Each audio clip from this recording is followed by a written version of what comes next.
สุขสบายดีทุกท่านที่รับฟังพอดแคสต์ของจานบางมาโดยตลอดมื้อนี้ข้าพเจ้ามีพอดแคสต์ที่นำมารวมกันให้หลายๆคนได้รับฟังบัดเดียวเลยอาจจะเอาไว้ฟังเพื่อผ่อนคลายเอาไว้ฟังก่อนนอนหรือเอาไว้ฟังเพื่อคลายเครียดก็ได้สำหรับเอาข้อมื้อนี้อยากให้ทุกคนได้รับฟังไปพร้อมๆกันถ้าหากทานพร้อมแล้วขอเชิญรับฟังได้เลยมีความจริงอยู่อย่างหนึ่งของมนุษย์เนาะบ่ว่าจะเป็นหญิงหรือชายคือเฮาทุกคนพร้อมเปลี่ยนพร้อมย่างออกมาแล้วก็พร้อมตัดบางอย่างทิ่มเมื่อเฮาได้เจอคนหรือว่าสิ่งที่เฮารู้สึกว่าดีกว่าและหลายๆครั้งมันบ่ได้เกิดจากความใจดำแต่มันเกิดจากความหวังว่าเฮาจะมีชีวิตที่ดีขึ้นความหวังว่าเฮาจะมีความสุขหลายกว่าเก่าเพราะว่าใจและความรู้สึกคนมันบ่แม่นหินเฮาบ่ได้ถูกสร้างขึ้นมาเพื่อทนอยู่กับสิ่งที่บ่แม่นไปตลอดชีวิตแต่ในขณะเดียวกันคำว่าดีกว่ามันก็เป็นกับดักที่อันตรายอยู่คือกันเพราะบางครั้งสิ่งที่เราคิดว่ามันดีกว่านะอาจจะเป็นเพียงแต่สิ่งใหม่เพียงความตื่นเต้นและก็เป็นเพียงภาพฝันที่ยังบ่เคยเจอความจริงซื่อๆและบางครั้งการที่เฮาย่างออกมาจากไผจากคนนึงมันบ่ได้ทำลายเพียงแต่ความสัมพันธ์ใดแต่มันได้ทำลายคนคนนึงที่เขายังฮักยังคาดหวังในความสัมพันธ์ยังอยากอยู่บอนนั่นซึ่งเขาเองอาจจะบ่ได้ตั้งโตเลยก็ได้ในความสุขของเฮานี่มันสำคัญแหละแม่นแต่ว่าความรับผิดชอบต่อหัวใจของคนอื่นก็สำคัญอยู่คือกันการเลือกสิ่งที่ดีกว่าก็บ่แม่นเรื่องที่ผิดแต่การเลือกแบบที่เฮาบ่เคารพบ่เหลือความซื่อสัตย์บ่เหลือคำอธิบายต่างหากที่มันเฮ็ดให้กลายเป็นบาดแผลต่อกันถ้าหากเฮาเติบโตและใหญ่ขึ้นอย่างมีวุฒิภาวะนะการที่เฮาจะจากลาจากไผจากคนนึงนะมันต้องบ่แม่นการที่เฮาเฮ็ดให้เขารู้สึกว่าคนนั้นเขาบ่ดีพอเพราะว่าบางครั้งมันก็บ่ได้เกี่ยวกับว่าเขาดีพอหรือบ่ดีเลยมันเป็นเพียงแต่ว่าเฮาเองต่างหากที่เปลี่ยนไปใจเฮาต่างหากที่อยากไปอีกทางนึงซึ่งสุดท้ายเนาะมนุษย์ทุกคนก็มีสิทธิ์ที่จะเลือกความสุขของตัวเองนั่นแหละแต่ว่าความสุขที่แท้จริงก็บ่ได้แม่นความสุขที่ได้มาจากการทำลายความรู้สึกไผจากคนนึงแต่มันคือความสุขที่เฮาสามารถแยงแว่นเบิ่งแล้วก็รู้สึกได้ว่าเฮาเลือกแล้วแต่เฮาก็ยังเป็นคนที่มีหัวใจอยู่เฮาบ่ได้ใจจืดใจดำที่จะทำลายความสุขของอีกคนนึงเพื่อจะมามีความสุขเฉพาะตัวเองเท่านั้น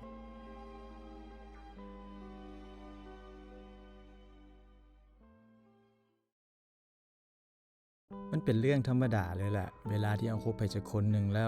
มีบางมื้อที่เฮาอาจจะเผลอคิดฮอดอดีตคิดฮอดแฟนเก่าคิดถึงความรู้สึกเก่าๆคิดถึงช่วงเวลาที่เคยมีความหมายต่อเฮาหั่นแหละอดีตมันอาจจะบ่ผิดดอกเนาะความทรงจำเองมันก็บ่แม่นอาชญากรรมมันเป็นเพียงส่วนหนึ่งของชีวิตเฮาที่เฮาเคยผ่านมันมาซื่อๆแต่สิ่งหนึ่งที่เฮาต้องระวังก็คือเมื่อเฮามีความรักครั้งใหม่แล้วหั่นน่ะเฮาอย่าพยายามเอาคนรักใหม่เฮาไปเปรียบเทียบกับคนรักเก่าเพราะว่ามันบ่ยุติธรรมเลยคน2คนเกิดมาบ่คือกันใหญ่มาบ่คือกันถูกเลี้ยงดูมาบ่คือกันวิธีการรักไผสักคนนึงมันก็บ่คือกันและเขาก็เข้ามาหาเฮาใ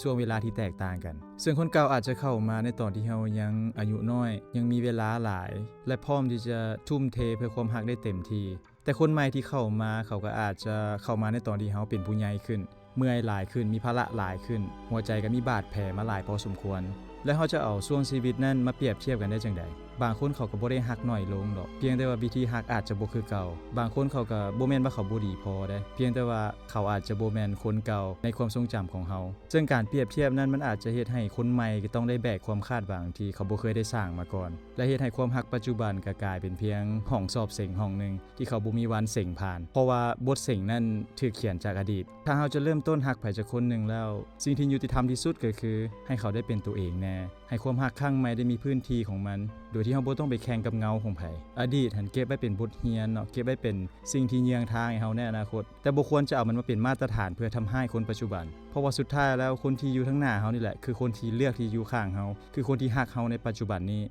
และความฮักที่ดีมันก็บ่แม่นความฮักที่จะต้องคือเก่าไปตลอดแต่มันคือความฮักที่เฮาเติบโตขึ้นเป็นผู้ใหญ่ขึ้นโดยที่บ่ต้องรู้สึกว่าจะเอาคนใหม่มาฮักล้างกับสิ่งที่คนเก่าเคยสร้างไว้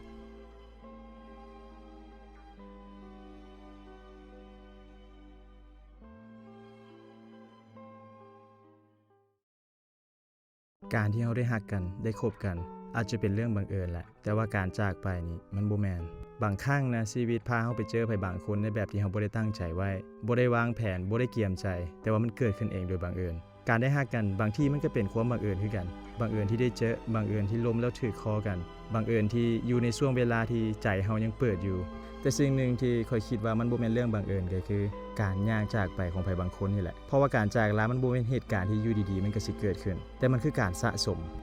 ความเงียบสะสมความบ่เข้าใจสะสมในมื้อที่เมื่อยแต่บ่อยากเว้าสะสมความรู้สึกที่ค่อยๆห่างออกไปคนเฮาบ่ได้ตื่นขึ้นมาแล้วหายไปซื่อๆดอกค่อยว่าเขาคิดมาแล้วเขาลังเลมาแล้วเขาพยายามมาแล้วในแบบของเขาบางคนก็ย่างจากไปบ่แม่นย้อนว่าบ่ฮักเด้แ แต่ย้อนว่าฮักแล้วมันเมื่อยฮักแล้วมันบ่เป็นตัวของตัวเองฮักแล้วมันไปต่อบ่ไหวนั่นแหละคือความจริงที่โคตรจริงที่เราต้องยอมรับให้ได้ความฮักพาเรามาเจอกันโดยโชคแต่การอยู่นํกันก็ต้องใช้ความตั้งใจคือกันต้องใช้ความพยายามต้องใช้การเลือกซ้ำๆในมื้อที่มันอาจจะบ่หวานคือมื้อทำอิฐเพราะว่าสุดท้ายแล้วคนที่อยู่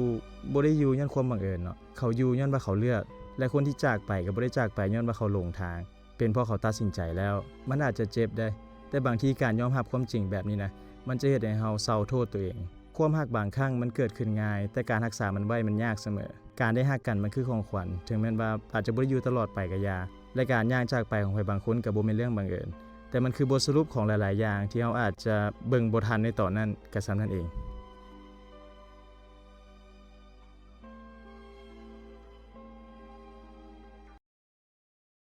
การที่เราเป็นคนที่เคยถูกกระทำมาก่อนมันสอนอีหยังเราหลายๆอย่างแหละบางครั้งชีวิตก็บ่ได้สอนเราด้วยคำเว้าสวยๆงามๆดอกแต่มันสอนเราด้วยความรู้สึก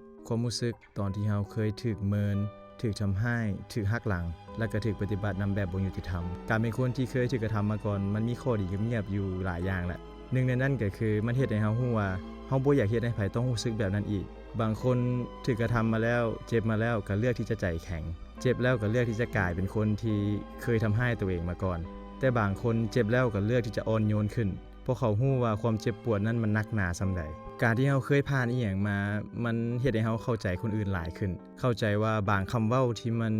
ทิ่มแทงจิตใจหลายคนกว่าที่เราคิดและประโยคนึงที่ค่อยได้ยินมาแล้วก็รู้สึกว่ามักอยู่คือกันก็คือสิ่งใดที่เราบ่มักนะเราก็อย่าไปเฮ็ดกับคนอื่นแบบนั้นมันอาจจะบ่แม่นคำสอนแบบครูบาอาจารย์อีหยังดอกแต่มันคือบทเรียนของคนคนหนึ่งที่เราเคยเจ็บเคยผ่านมาอีหลีเพราะโลกนี้มันก็แปลกอยู่ได้เพราะว่าโลกเรานี่มันก็สอนอีหยังเราแปลกๆหลายอย่างอยู่คนที่เคยถูกทำให้มาก่อนมักมี2ทางเลือกเนาะ1ก็คือทำให้คนอื่นต่อพอคิดว่าโลกนี้มันก็เป็นแบบนี้แหละหรือ2ก็อาจจะหยุดวงจรนั้นไว้ที่ตัวเขาเองก็พอเลือกที่จะบ่ส่งต่อความเจ็บปวดนั้นเลือกที่จะบ่เอาความขมขื่นไปวางไว้ในชีวิตของคนอื่นอีกซึ่งนั่นแหละเนาะมันคือการเติบโตแบบเงียบๆความเป็นผู้ใหญ่แบบบ่ต้องเป่าประกาศอีหยังการที่เราบ่ทำให้คนอื่นต่อทั้งที่เรามีเหตุผลที่จะเฮ็ดนั่นบ่แม่นความพ่ายแพ้หรือความกระจอกหยังดอกแต่มันคือการชนะใจตัวเองต่างหากข้อยก็เพียงอยากบอกเนาะว่าเราบ่จำเป็นต้องลืมในสิ่งที่เราเคยถูกกระทำมาก่อนดอกเพียงแต่ว่าเราบ่ต้องเฮ็ดตัวให้เป็นแบบนั้นก็พอเพราะว่าบางคนอาจจะบ่ได้เข้มแข็งเพราะบ่เคยเจ็บแต่เขาเข้มแข็งเพราะเขาเคยเจ็บมาแล้วและก็ยังเลือกที่จะเป็นคนที่ดีอยู่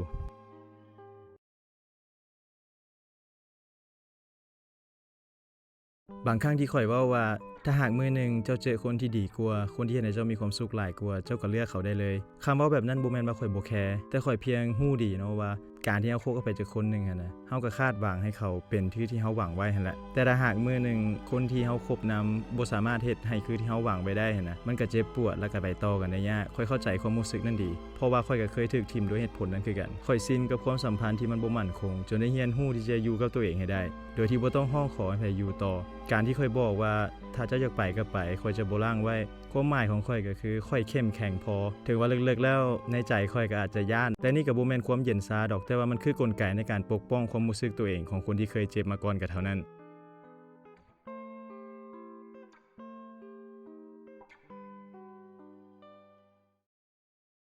ในบางครั้งสิ่งที่บางคนจะต้องได้เจอแน่มันบ่แม่นคำอธิบายยาวๆมันบ่แม่นการพยายามเพื่อให้เขาเข้าใจแต่มันคือการที่เขาบ่เห็นเฮาอยู่บ่นั้นอีกแล้วบ่ต้องเว้าอีหยังหลายบ่ต้องอธิบายหยังเพิ่มเพียงปล่อยให้มันเป็นพื้นที่ว่างๆในจุดที่เฮาเคยอยู่เพราะความจริงคือบางคนเขาบ่ได้เข้าใจคุณค่าอีหยังเลยตราบใดที่เฮายังอยู่บ่นั้นยังให้ยังพยายามยังบ่ไปใส่เขาคิดว่ามันเป็นเรื่องปกติที่คิดว่าเฮาจะอยู่บ่นั้นเสมอเฮาจะเข้าใจเขาเสมอและเฮาจะบ่หายไปใส่จนกระทั่งมื้อนึงเฮาเลือกที่จะถอยออกมาเขาถึงจะเริ่มรู้สึกถึงช่องว่างบางอย่างที่เคยมีที่ตอนนี้มันบ่มีแล้วและบางทีนั่นแหละคือบทเรียนที่ชัดเจนที่สุดที่เขาสมควรจะได้รับบ่แม่นว่าเฮาอยากสอนไผแต่เพราะว่าเฮาฮู้เนาะว่าบางความสัมพันธ์บ่ต้องอธิบายอีหยังให้เมื่อยดอกเพียงแต่ย่าออกมามันก็ชัดเจนแล้วบ่จำเป็นต้องอยู่บ่นั้นอีกต่อไป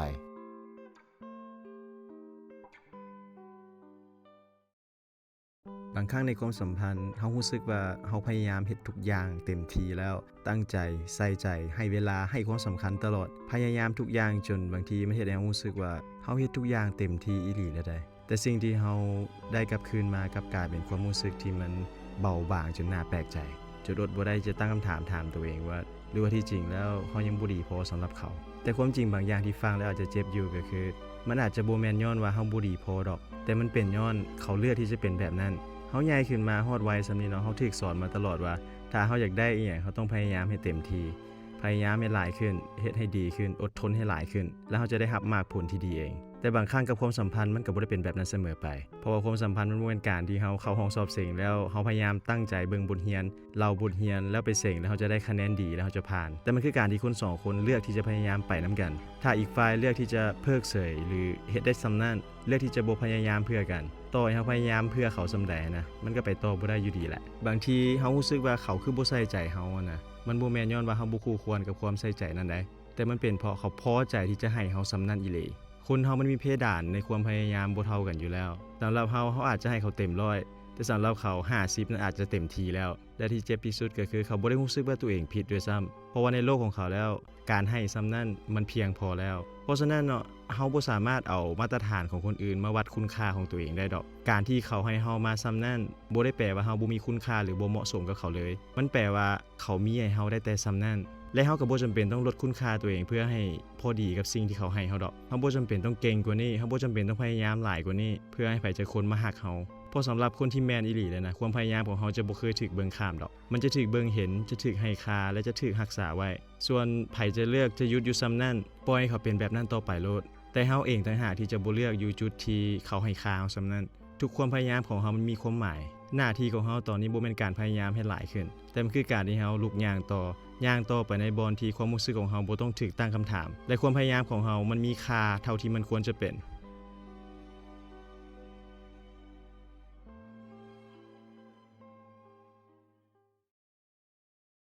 บางครั้งเฮามักจะคิดว่าชีวิตเฮาจะดีขึ้นได้ก็ต่อเมื่อเฮามีไผบางคนย่างเข้ามาเพื่อที่จะเข้ามาเติมเต็มเข้ามาช่วยเฮาเข้ามาเฮ็ดให้เฮายิ้มได้อีกเทื่อนึงและมันก็แม่นความจริงแหละบางคนเข้ามาแล้วเฮ็ดให้ชีวิตเฮาดีขึ้นอีหลีเข้ามาแล้วเฮ็ดให้เฮารู้สึกปลอดภัยเฮ็ดให้เฮารู้สึกเห็นคุณค่าของตัวเองเฮ็ดให้โลกของเฮามันน่าอยู่หลายขึ้นแต่พอมามื้อนึงบางคนย่างออกไปจากชีวิตเฮากลับรู้สึกว่าชีวิตเฮาคงจะพังคือสิบ่คือเก่าแล้วก็คือสิบ่ดีขึ้นอีกแต่ความเป็นจริงก็คือบางคนย่างออกไปแล้วชีวิตเฮาก็ดีขึ้นคือกันบ่แม่นย้อนว่าเฮาบ่เสียใจบ่แม่นย้อนว่าเฮาบ่ฮักแต่มันเป็นเพราะว่าบางความสัมพันธ์มันก็เมื่อยเกินไปบางคนอยู่ใกล้แล้วแต่เฮ็ดให้เฮารู้สึกโดดเดี่ยวกว่าอยู่คนเดียวอีกบางคนอยู่นำแล้วแต่เฮาก็ต้องพยายามเป็นคนอื่นอยู่ตลอดเวลาและบางคนเมื่อจากไปจากเฮาแล้วเขาบ่ได้จากไปเพื่อลงโทษเฮาดอกแต่มันคือการเปิดพื้นที่ให้เฮาได้กลับมาเป็นตัวเองอีกเทื่อนึงชีวิตเฮานี่มันก็แปลกได้บางคนเข้ามาเพื่อสอนให้เฮาฮู้ว่าฮักเป็นจังได๋และบางคนก็ออกไปเพื่อสอนให้เฮาฮู้จักการฮักตัวเองหลายขึ้นบางคนเป็นของขวัญเนาะแล้วก็บางคนก็เป็นบทเรียน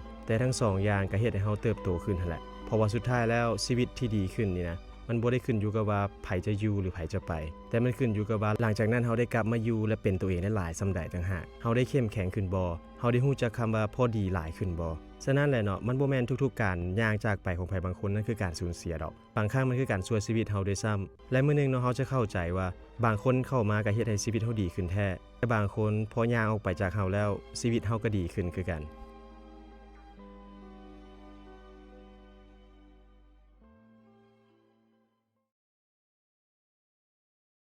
โลกเฮามันเปลี่ยนไปไวอีหลีไวกว่าที่ใจเฮาจะตั้งตัวทันด้วยซ้ำหลายปีที่ผ่านมาเฮาอาจจะสิ้นเคยกับบางอย่างความสำเร็จแบบเก่าๆวิธีคิดแบบเก่าๆหรือแม้กระทั่งภาพตัวเฮาเองที่เฮาเคยมั่นใจหลายกว่านี้มันบ่ผิดเลยนะที่เฮาจะคิดถึงเพราะมันคือช่วงเวลาที่เฮาเคยพยายามเต็มที่แล้วแต่ว่าพอมื้อนึงโลกมันได้หมุนไปหลายๆอย่างมันก็หมุนไปนำบางอย่างเฮาก็เฮ็ดหลุดมือบางอย่างมันก็บ่คือเก่าคำถามคือมันบ่แม่นเพียงแต่ว่าเป็นหยังเฮาจะต้องเปลี่ยนไปตามโลกแต่ค่อยว่าบางคำถามที่มันเบาบางกว่าก็น่าจะเป็นเฮายังอยากเปลี่ยนแบบเก่าหั่นนะอีกโดนส่ำใดบางจังหวะของชีวิตการเปิดใจมันก็บ่แม่นเรื่องง่ายๆเลยที่จะยอมรับว่าสิ่งที่มันเคยเวิร์กอาจจะบ่เวิร์กอีกแล้วมันบ่แม่นว่าความสามารถของเฮามันอ่อนลงแต่มันเป็นเพราะบริบทที่มันเปลี่ยนไปต่างหากบางคนอาจจะต้องได้เปลี่ยนเวียกบางคนก็ต้องได้เปลี่ยนบทบาทบางคนก็ต้องได้ยอมรับว่าความฝันบางอย่างมันอาจจะต้องได้เปลี่ยนรูปทรงไปนำและนั่นมันคือการที่เฮาจะต้องได้ย่างต่อไปให้มันสอดคล้องกับความเป็นจริงหลายขึ้นถ้าหากมื้อนึงมันฮอดเวลาที่เฮาจะต้องได้เปิดใจรับสิ่งใหม่หั่นนะเฮาอาจจะบ่ต้องฟ้าวหลายก็ได้อาจจะบ่ต้องฮึกเหิมอาจจะบ่ต้องกระตือรือร้นแต่ว่าต้องค่อยๆเปลี่ยนแปลงจากเดิมไปทีละหน่อยเฮาบ่ได้ถิ่มอดีตเฮาเพียงบ่เอาอดีตมาผูกไว้กับเฮาในโลกที่มันกำลังหมุนไปและบางทีการที่เฮาย่างต่อไปได้ก็บ่แม่นย้อนว่าเฮาเข้มแข็งหลายกว่าเก่าดอกแต่มันเป็นเพราะเฮายอมรับว่าเฮาสามารถไปได้ไกลกว่านี้ได้ถ้าเฮากำลังรู้สึกว่าหลายๆอย่างมันเปลี่ยนไปหั่นนะ บางทีนั่นมันอาจจะเป็นสัญญาณบอกเนาะว่าชีวิตกำลังพาเฮาไปอีกบทหนึ่งอาจจะบ่ต้องเข้าใจทั้งหมดก็ได้อาจจะบ่ต้องยอมรับความเป็นจริงได้ทุกเรื่องขอเพียงแต่ว่าใช้ชีวิตอยู่กับปัจจุบันเนาะแล้วก็ค่อยๆบอกตัวเองว่าเฮายังไปต่อได้ไกลกว่านี้อีก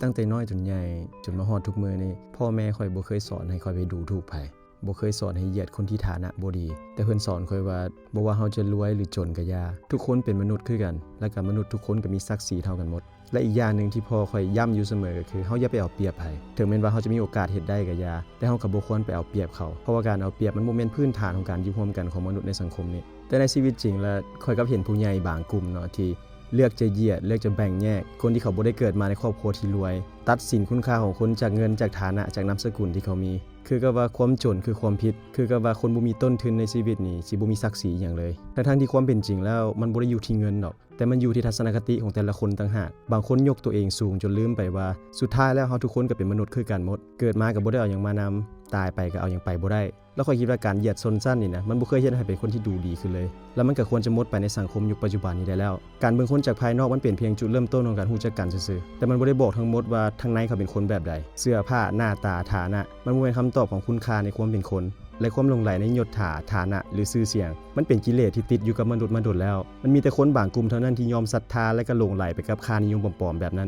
สุดท้ายแล้วข้อยว่าคนที่น่าเคารพอีหลีนะบ่แม่นคนที่มีหลายกว่าแต่ข้อยว่าคือคนที่บ่เหยียบย่ำไผในมือที่ตัวเองมีอำนาจมีทุกอย่างที่เหนือคนอื่นแต่ก็เลือกที่จะปฏิบัติกับมนุษย์ทุกคนเท่าเทียมกันคนแบบนั้นจึงเป็นคนที่น่าเคารพสำหรับมุมมองของข้อ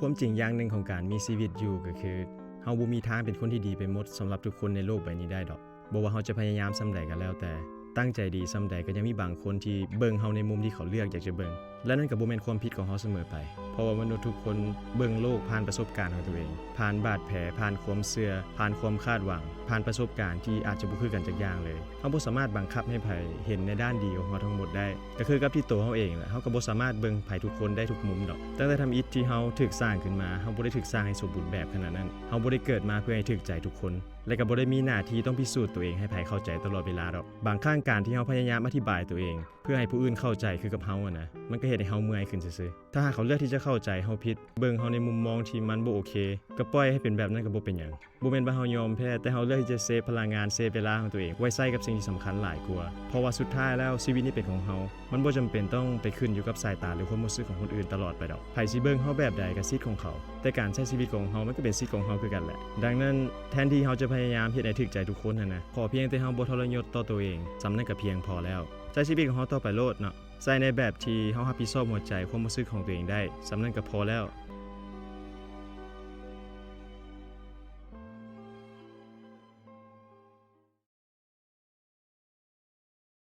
ทุกมื้อนี้เฮาอาจจะเคยชินกับการเห็นหลายๆคนเนาะอวดภาพความสำเร็จอยู่ในโลกโซเชียลว่าต้องดุมันต้องหีบเร่งต้องฟ้าวต้องมีหยังให้คนเห็นตลอดเวลามันจึงเฮ็ดให้คนฮู้ว่าเฮาอยากพัฒนาเฮาอยากเติบใหญ่เฮาอยากสร้างเนื้อสร้างตัวคือกับว่าถ้าหากเฮาบ่ได้เฮ็ดแบบนั้นเฮาอาจจะถูกเบิ่งว่าเฮาบ่อยากพัฒนาตัวเองบ่อยากพาชีวิตไปสู่จุดที่ดีที่สุดแต่ในมุมข้อ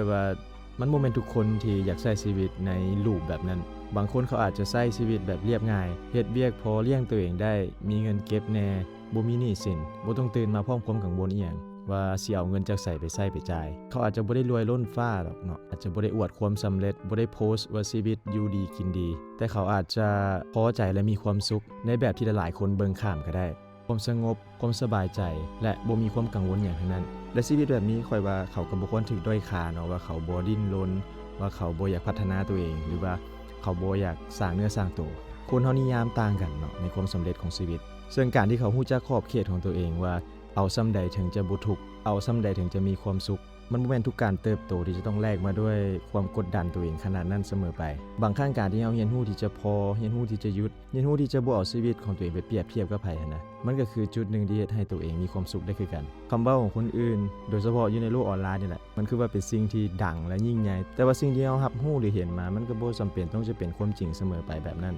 เฮาบ่จำเป็นต้องใช้ชีวิตให้ถูกใจคนทั้งโลกแล้วก็บ่จำเป็นต้องเฮ็ดให้ถูกใจอัลกอริทึมของโซเชียลมีเดียอีกขอเพียงแต่ว่าใช้ชีวิตให้ถูกใจตัวเองนั่นแหละเนาะบ่สร้างความเดือดร้อนให้ตัวเองและคนอ้อมข้างบ่ไปเบียดเบียนไผตื่นมาก็บ่ต้องกังวลกับชีวิตตัวเองหลายอย่างขนาดนั้นแบบนั้นก็คือชีวิตที่สำเร็จอีกแบบนึงแหละซึ่งนั้นมันเฮ็ดให้ชีวิตเฮาสงบขึ้นเบาขึ้นและก็สบายใจขึ้นตื่นมาก็มีแรงจะสู้ต่อในแต่ละมื้อบ่จำเป็นต้องอธิบายตัวตนตัวเองให้ไผแล้วก็บ่จำเป็นต้องพิสูจน์ตัวเองให้ผู้ใดรับรู้เนาะว่าเฮาเก่งหรือว่าเฮาผ่านหยังมาแน่สำคัญคือตัวเฮาเองนี่แหละสบายใจก็พอแล้ว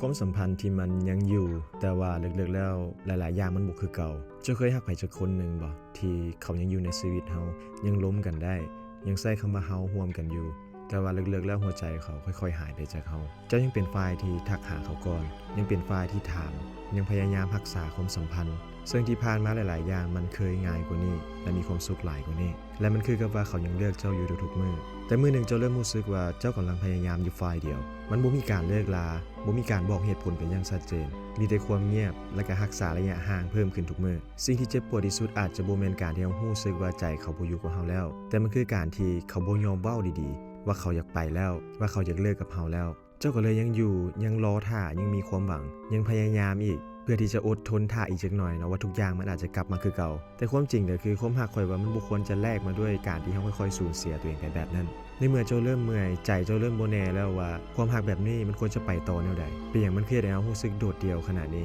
ทั้งๆที่เขาควรจะเป็นที่พึ่งพิงทางจิตใจให้เราได้ความเจ็บปวดอยู่มันแยบแบบนี้แหละเนาะการที่ยังอยู่นํกันแต่กลายเป็นเฮาที่รู้สึกว่าอยู่โตคนเดียวที่ต้องพยายามประคองความสัมพันธ์ที่มันใกล้จะพังแล้วแต่ว่าบ่มีการบอกลากันใดๆบางทีการที่เขายอมรับว่าเขาบ่เลือกเฮาแล้วก็บอกลากันดีๆนะมันจะช่วยเฮาฟื้นฟูจิตใจแล้วก็ยอมรับความจริงได้ไวขึ้นได้แต่ในเมื่อเขาเลือกที่จะบ่ชัดเจนกับเฮาแบบนี้เฮาก็คงเฮ็ดหยังหลายบ่ได้เฮาอาจจะต้องยอมอดทนจนกว่าจิตใจเฮามันรับหยังหลายไปกว่านี้บ่ได้แล้วและเฮาจึงจะตัดสินใจเลือกตัวเองต่อให้เฮาจะฮักเขาหลายไปไหนก็อย่าประคองกันให้ไปรอดส่ำใดก็อย่าค่อยเชื่อว่าทุกคนสมควรได้รับความรักที่ดีที่บ่ต้องพยายามอยู่ฝ่ายเดียวแบบนี้หลายๆคนอาจจะได้ฟังพอดแคสต์ของข่อยเนาะก็อาจจะเว้าถึงข่อยต่างๆนานาว่าเป็นหยังข่อยจึงเว้าถึงเรื่องความรักหลายเกินไปเป็นหยังคือโฟกัสแต่เรื่องนี้ดุแท้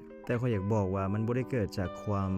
หมกมุ่นหรือว่าจมปักอีหยังทั้งนั้นเนาะแต่ว่ามันมาจากความเข้าใจว่าความรักเป็นสิ่งที่เฮ็ดให้คนจำนวนหลายนั้นเจ็บปวดที่สุดในชีวิตข่อยเว้าเรื่องนี้เพราะว่าข่อยอยากเป็นเพียงกระบอกเสียงน้อยๆอันนึงเนาะของคนที่กำลังผิดหวังกำลังสับสนกำลังมืดแปดด้านจนบ่ฮู้จะระบายกับไผข่อยบ่ได้สอนให้ไผยึดติดกับความรักแต่ข่อยอยากให้คนเข้าใจมันหลายกว่าโดยการที่เรียนรู้ที่จะอยู่กับมันให้เป็นโดยที่บ่ต้องให้ความรักความเจ็บปวดนั้นมาทำร้ายเฮาทุกคำเว้าที่ข่อยเว้าออกไปมันมาจากความตั้งใจจริงของข่อยนี่แหละบ่ได้แสวงหาผลประโยชน์บ่ได้อยากเป็นที่สนใจเพียงแต่อยากสร้างพื้นที่น้อยๆนี่เนาะให้คนที่เจ็บปวดจากความรักนั้นได้รู้ว่าเขาบ่ได้อยู่คนเดียวกับส่ำนั้นเพราะว่าบางครั้งนะสิ่งที่คนเจ็บปวดจากความรักต้องการมันบ่แม่นคำสั่งสอนหรอกแต่มันคือไผจักคนนึงที่เข้าใจโดยที่สัมผัสและก็ผ่านเรื่องราวนั้นมาด้วยความเจ็บปวดอีหลีเพราะว่าถ้าที่สุดแล้วเนาะสำหรับคนที่เจ็บปวดหรือผิดหวังจากความรักนี่นะมันหาที่พึ่งบ่ได้อีหลีได้ซะหากว่าหันหน้าไปหาทางใดแล้วบ่มีใครเข้าใจแล้วก็รู้สึกได้คือเขาเป็นอยู่แล้วจะฮู้บ่ว่าสิ่งที่ข้อยอยากสื่อสารออกไปนั้นข้อยบ่ได้อยากให้ไผมาบอกข้อยว่าข้อยเข้าใจเรื่องความรักหลายเนาะบ่แม่นแนวนั้นข้อยอยากเฮ็ดออกมาเพียงเพราะว่าข้อยอยากให้ฮู้เนาะว่าข้อยเข้าใจว่าความเจ็บปวดจากการผิดหวังจากความรักนี่นะมันเจ็บปวดหลายส่ำใดเพราะว่าข้อยเคยอยู่บ่นั้นข้อยเคยผ่านมาแล้วและข้อยเองเนาะที่เว้าเรื่องความรักอยู่แบบนี้หั่นนะเพราะข้อยฮู้ว่ามันคือสิ่งที่เฮ็ดให้คนจำนวนหลายนั้นหลงทางกับเรื่องนี้บางคนต้องเข้มแข็งทั้งที่ทั้งในหั่นนะอยากฮ้องอยากให้สิตายแล้วบางคนก็ฝืนยิ้มทั้งที่บ่ฮู้ว่ามื้ออื่นหั่นนะสิไปเวียกแนวใดถ้าหากผิดหวังถ้าหากถูกบอกเลิกจากคนรักมาซึ่งข้อยก็บ่ได้ว่าหยังเนาะถ้าหากหลายๆคนอาจจะเบิ่งว่าสิ่งที่ข้อยสื่อสารออกไปมันเป็นเรื่องที่ไร้สาระก็บ่เป็นหยังเนาะข้อยเพียงอยากให้ฮู้เนาะแล้วก็อยากบัญญัติไว้ว่ามันเป็นพื้นที่เล็กๆน้อยๆเนาะที่อยากให้คนที่ผิดหวังคนที่มืดแปดด้านจากความรักหั่นนะได้มาเสพได้มาซึมซับเอาว่ามันยังมีไผบางคนที่รับฟังและเข้าใจอยู่เพราะว่าสุดท้ายแล้วเนาะสิ่งที่คนเจ็บปวดจากความรักนี่นะต้องการก็คือความเข้าใจที่มาจากหัวใจอีหลีนี่แหละอย่างน้อยอาจจะช่วยปรึกษาหยังบ่ได้แต่ถ้ารับฟังเขาแน่นะก็ยังดี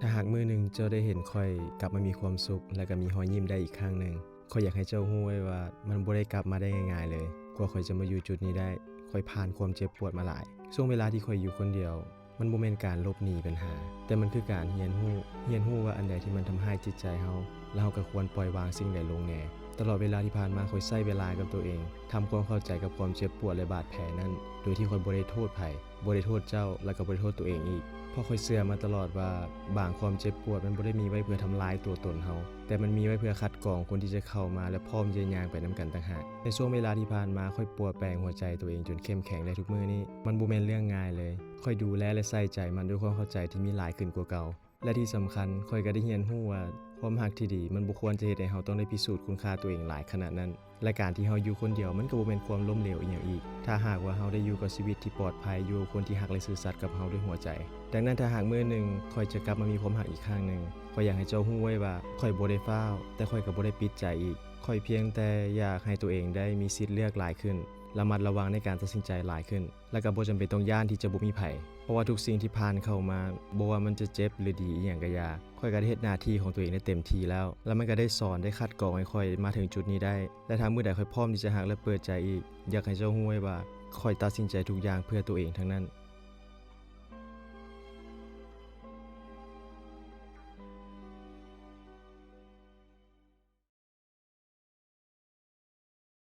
เราบ่แม่นคนที่บ่ดีอีหยังขนาดนั้น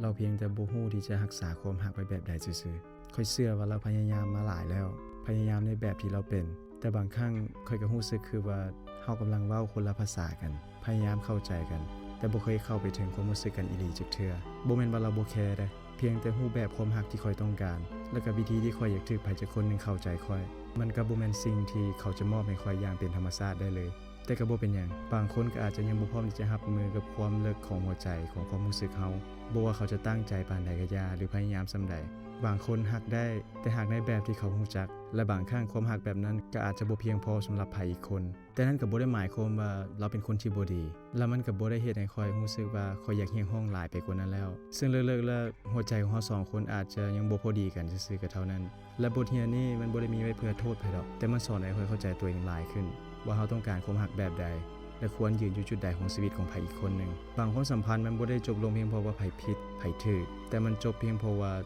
เฮาไปนํกันได้ไกลส่ำใดและเมื่อข้อยอยากเดินต่อไปข้างหน้าข้อยบ่ได้อยากเดินต่อไปด้วยความโกรธแค้นแต่ข้อยอยากย่างไปด้วยความเข้าใจเพราะว่าการเติบโตมันบ่แม่นการโทษอดีตแต่มันคือการที่เฮาต้องขอบใจมันที่มันช่วยคัดกรองคนที่บ่สามารถย่างไปต่อกับเฮาได้ในระยะยาวๆและจักมื้อนึงเฮาจะเจอความรักเจอคนที่รักเฮาแล้วก็เว้าภาษาเดียวกันกับเฮาแหล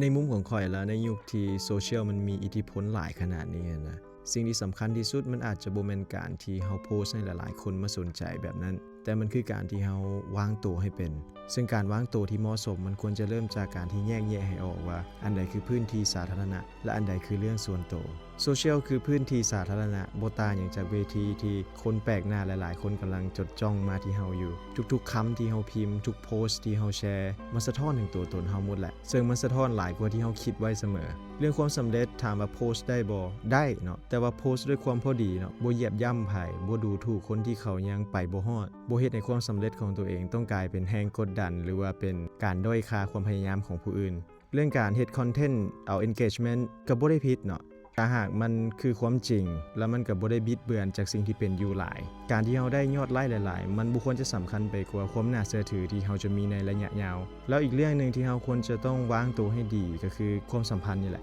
ะการสนิทกันอยู่ในโลกโซเชียลบ่ได้แปลว่าเฮาควรจะเอาทุกเรื่องไปเล่าอยู่ถึงโลกโซเชียลได้เวลาที่มีเรื่องผิดใจกันมีปัญหาส่วนตัวสิ่งทำอิฐที่เฮาควรจะเฮ็ดมันบ่แม่นการที่เฮาจะต้องไปโพสต์แต่ว่ามันคือการที่เฮาจะต้องได้หันหน้าล้มกันดีๆเพราะว่าการโพสต์ประจานกันอาจจะเฮ็ดให้เฮาได้คนที่เห็นใจเฮาหลายขึ้นแต่ความเป็นจริงแล้วมันก็บ่ได้แก้ปัญหาอย่างใดขนาดนั้นดอกคนที่รู้จักวางตัวเป็นเขาจะรู้ว่าบางทีการที่เฮาโพสต์ลงโซเชียลหลายๆเฮารู้สึกว่าเฮาเป็นผู้ที่ชนะแต่มันคือการที่เฮาพ่ายแพ้ในชีวิตจริงแหละเรื่องครอบครัวเรื่องชีวิตคู่ก็เป็นอีกเรื่องนึงที่เฮาควรจะต้องระวังที่สุดคือกันบ่ว่าฝ่ายใดจะผิดฝ่ายใดจะถูกการที่เอาเรื่องผัวเมียเรื่องมือที่3ไปตัดสินในที่สาธารณะนะมันมักจะทิ่มบาดแผลถาวรไว้ทั้งกับตัวเองทั้งกับอีกคนนึงแล้วก็คนอ้อมข้างหลายๆคนอีกโดยเฉพาะถ้าเฮามีลูกเนาะในโลกโซเชียลโพสต์ไปโดนไปคนอาจจะลืมเนาะแต่ถ้าหากมีลูกนี่มันจะติดตัวลูกเฮาไปเลย การวางตัวที่เหมาะสมมันบ่แม่นการที่เราจะต้องเงียบทุกเรื่องเนาะแต่มันคือการที่เราฮู้ว่าเรื่องใดควรเว้าและเว้ากับไผและสถานที่ใดคนที่เป็นผู้ใหญ่ที่มีวุฒิภาวะแล้วเนาะเขาจะเลือกแก้ไขปัญหาหลายกว่าจะเอาแต่ความสะใจอยู่แบบนั้น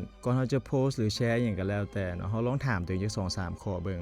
1. โพสต์นี้มันช่วยให้ชีวิตเฮาดีขึ้นบ่ 2. โพสต์นี้มันไปแตะต้องถึงไผบ่ทำให้ไผบ่รวมถึงตัวเฮาในอนาคตนำ 3. ถ้าหากมื้อนึงเฮามีลูกเนาะมีหัวหน้ามีคนที่เฮาเคารพมาเห็นโพสต์นี้นะเฮายังจะภูมิใจและรู้สึกกับมันอยู่แบบนั้นบ่ถ้าคำตอบคือเฮาบ่แน่ใจการบ่โพสต์ก็อาจจะเป็นการวางตัวที่ฉลาดที่สุดสุดท้ายแล้วเนาะการวางตัวที่ดีในยุคนี้มันบ่แม่นการสร้างภาพแต่มันคือการรักษามาตรฐานของตัวเฮาเองถึงว่าจะบ่มีไผแนมเห็นก็อย่าโลกโซเชียลมันเป็นเพียงส่วนหนึ่งของชีวิตเนาะอย่าให้มันกลายเป็นบ่อนที่ตัดสินคุณค่าของชีวิตเฮาทั้งหมดฉะนั้นแล้วเนาะใช้โซเชียลให้เป็นเนาะวางตัวให้เหมาะสมแล้วชีวิตจริงจะบ่ต้องมานั่งแก้ปัญหาจากโพสต์ที่เฮาเคยสะใจในมื้อนั้น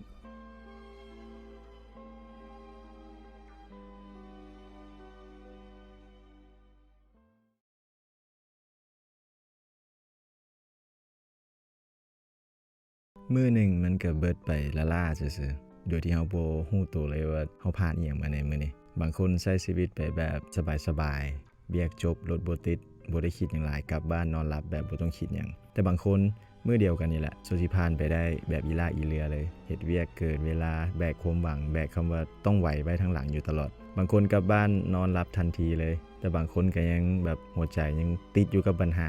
คิดอยู่นำเบียกอยู่นี่แหละชีวิตของคนเฮ็ดเวียกนะเฮาเมื่อยเฮาทุ่มเทพลังงานให้กับมื้อนึงบ่แม่นน้อยๆแล้วมันก็บ่ผิดเลยที่ว่ามื้อนี้อาจจะเมื่อยกว่าคนอื่นทุกคนล้วนแต่มีมื้อที่สมหวังมีมื้อที่พังบ่เป็นท่าปะปนกันไปแหละในชีวิตเดียวกันในมื้อเดียวกันแต่อยากให้จื้อไว้เนาะว่าชีวิตเฮาบ่ได้ตัดสินกันเพียงแต่มื้อนี้มันก็เพียงแต่มื้อนี้แหละเนาะมันหมดเวลาของมื้อนี้แล้วมันบ่เป็นจุดจบของชีวิตเฮามื้ออื่นโอกาสยังมีเต็มที่เวลาเฮายังเหลืออีกห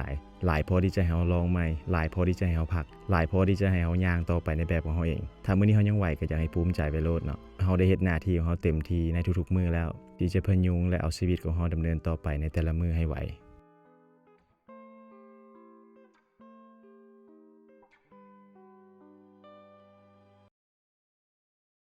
ในมื้อที่เฮาลำบากหันไปทางใดก็บ่มีไผยื่นมือเข้ามาช่วยเลยมันเป็นมื้อที่เฮาเมื่อยที่สุดบ่แม่นเพียงแต่ว่าปัญหาที่เฮาเจอว่ามันหนักแต่เป็นย้อนเฮารู้สึกว่าเฮาอยู่กับมันคนเดียวสู้กับมันอยู่ฝ่ายเดียวเฮาอาจจะเคยเป็นคนที่ช่วยคนอื่นอยู่ตลอดเป็นที่พึ่งเป็นที่รับฟังแต่พอถึงมื้อที่เฮาล้มเฮาบ่ไหวกลับหันมาบ่เห็นไผอยู่ข้างเฮาเลยมันก็เมื่อยแล้วก็รู้สึกเจ็บดีแหละเจ็บบ่นี่เฮาต้องถามตัวเองว่าหรือว่าเฮาขอกับเจ้าหลายเกินไปบ่หรือว่าจริงๆแล้วเฮาบ่ได้สำคัญกับชีวิตไผเลยซึ่งอยากบอกว่าถ้าหากมื้อนี้เฮาอยู่ในจุดนั้นหั่นนะขอให้ฮู้ไว้โลดว่าการที่บ่มีไผช่วยเฮานะบ่ได้แปลว่าชีวิตเฮาบ่มีคุณค่าแต่มันแปลว่ามื้อนี้เฮาต้องได้พึ่งพาตัวเองก่อนคนอื่นเขาก็อาจจะมีภาระของเขาแหละก็อย่าเขาบ่เป็นหยังบางครั้งชีวิตมันก็สอนเฮาแบบโหดๆแบบนี้แหละสอนให้เฮาฮู้ว่าบ่แม่นทุกคนที่จะอยู่ข้างเฮาในมื้อที่เฮายากและก็บ่แม่นทุกความใจดีที่จะได้ตอบแทนกลับคืนมาเสมอแต่จังได๋ก็อย่าเนาะในความลำบากนั้นนะเฮาจะได้รับรู้ความจริงบางอย่างและก็จะได้เห็นว่าแม่นผู้ใดจริงใจกับเฮาผู้ใดที่หวังดีกับเฮาแท้ๆผู้ใดที่ยื่นมือเข้ามาในมื้อที่เฮาลำบากอีหลีหรือไผบางคนเพียงแต่ผ่านเข้ามาในชีวิตเฮาซื่อ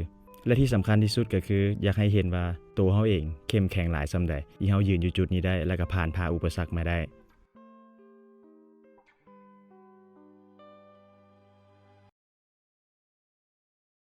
คนเฮาเวลาเจออีหยังมาก็จะมักเบิ่งโลกไปแบบนั้นแหละคนส่วนใหญ่บ่ได้เบิ่งโลกจากสิ่งที่มันเกิดขึ้นในมื้อนี้ดอกแต่เขาเบิ่งโลกจากสิ่งที่เคยเกิดขึ้นในช่วงชีวิตผ่านมาของเขาหลายกว่าคนที่เคยถูกทิ่มก็จะระแวงในคำสัญญาในความสัมพันธ์เขาจะเบิ่งความรักด้วยความย้านเพราะว่าอดีตที่ผ่านมาเคยมีบางคนเฮ็ดให้เขาเจ็บปวดหลายในขณะเดียวกันบางคนอาจจะเบิ่งความรักด้วยความหวังเพราะว่าที่ผ่านมาเขาเคยเจอกับคนที่รักเขาแท้ใจดีกับเขาเจอแต่คนที่ทะนุถนอมจิตใจเขาคนที่เคยลำบากก็จะเข้าใจคนจะเป็นของเงินหลายกว่าคนที่เขามีบ่เคยขาดมือโลกของเขาจะเต็มไปด้วยคำว่าเผื่อไว้เผื่อเงินบ่พอเผื่อมื้อนึงบ่มีเวียกเฮ็ดเผื่อมื้อนึงบ่มีให้ยื่นมือเข้ามาช่วยในขณะที่คนที่เขามีเงินบ่เคยขาดมือนั้นอาจจะเบิ่งว่าเฮาบ่จำเป็นต้องกังวลกับเรื่องเงินหลายขนาดนั้นคนที่เคยถูกโกงก็จะระมัดระวังและก็บ่ไว้ใจไผง่ายๆซึ่งสิ่งเหล่านี้บ่แม่นนิสัยแต่มันคือบาดแผลที่สอนให้เขามีสติที่จะระมัดระวังตัวหลายขึ้นหลายครั้งเฮามักจะไปตัดสินคนอื่นว่าเป็นหยังคือบ่คิดแบบนี้เป็นหยังคือบ่เบิ่งโลกในแง่บวกเป็นหยังคือบ่เห็นในมุมที่เฮารู้สึกแต่เฮาลืมไปว่า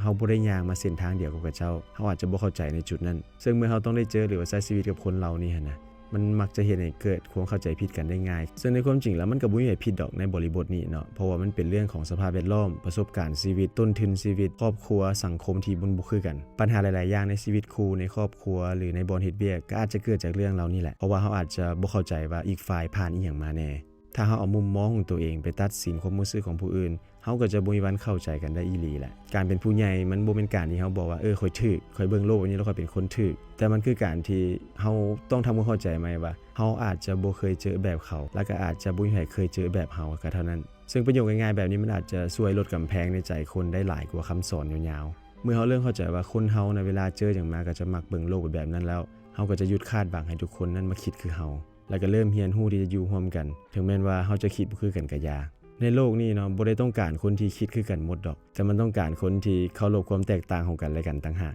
บางครั้งการบ่เข้าใจมันก็บ่ได้แปลว่าเฮาซังเขาแต่เฮาอาจจะยังบ่ฮู้จักโลกของเขาดีพอก็ได้ถ้าเฮารับฟังกันหลายขึ้นตัดสินกันให้น้อยลงสังคมเฮามันก็บ่ได้โหดร้ายคือที่เฮาคิดก็ได้และบางทีเฮาเองก็อาจจะเบิ่งโลกกว้างขึ้นกว่าที่เคยเป็นม